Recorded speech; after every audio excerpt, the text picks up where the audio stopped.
Bienvenue pour cette exploration. Aujourd'hui, on va parler d'un outil un peu particulier, Oui, l'analogie. Comment l'utiliser pour se présenter, par exemple, en entretien. On a regardé pas mal de documents sur cette technique. tout à fait. L'objectif, c'est de voir comment une bonne analogie, ça peut rendre une compétence un peu abstraite, euh, Plus concrète, oui. exactement, plus marquante. Transformer une idée en image forte, en somme. C'est une question vraiment centrale. Parce que l'analogie, ce n'est pas juste une figure de style, hein. Ah non, Non, c'est un vrai levier pour le cerveau. Sa force, c'est de créer un pont, en fait. un pont. Oui, un pont entre une idée parfois floue et puis une image, une réalité concrète, que tout le monde connaît. Et là, la compréhension devient presque immédiate. D'accord, ce levier cognitif, je vois. Et alors, quels sont les avantages concrets? Les sources qu'on a vues insistent sur plusieurs points. Oui, plusieurs. Déjà, ça capte l'attention, c'est sûr. Ça change un peu d'un discours classique. Mais surtout, ça se simplifie, c'est ça. Exactement. C'est le fameux pont cognitif.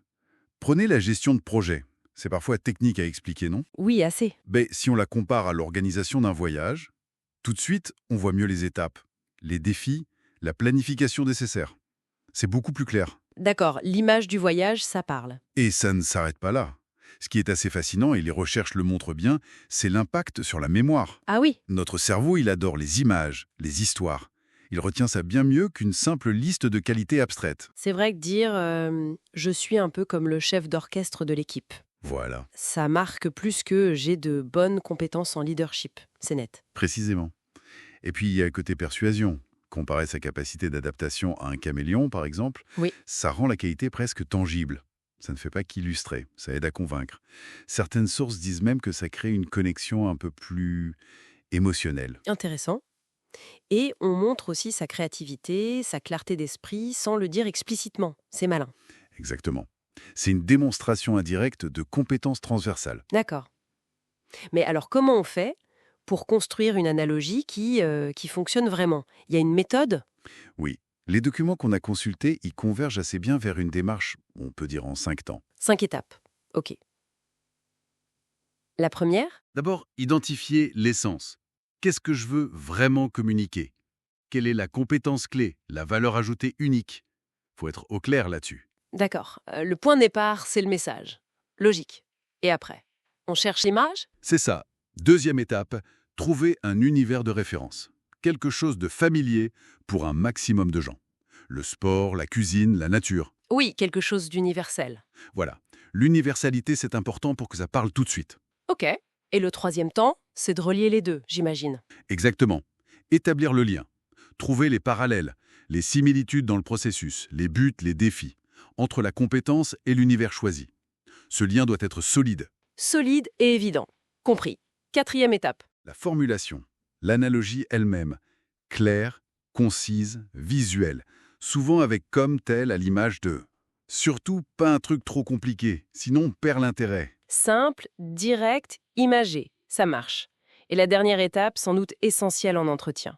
Absolument. La cinquième, faire le lien explicite avec le poste. Reconnecter l'analogie au contexte pro.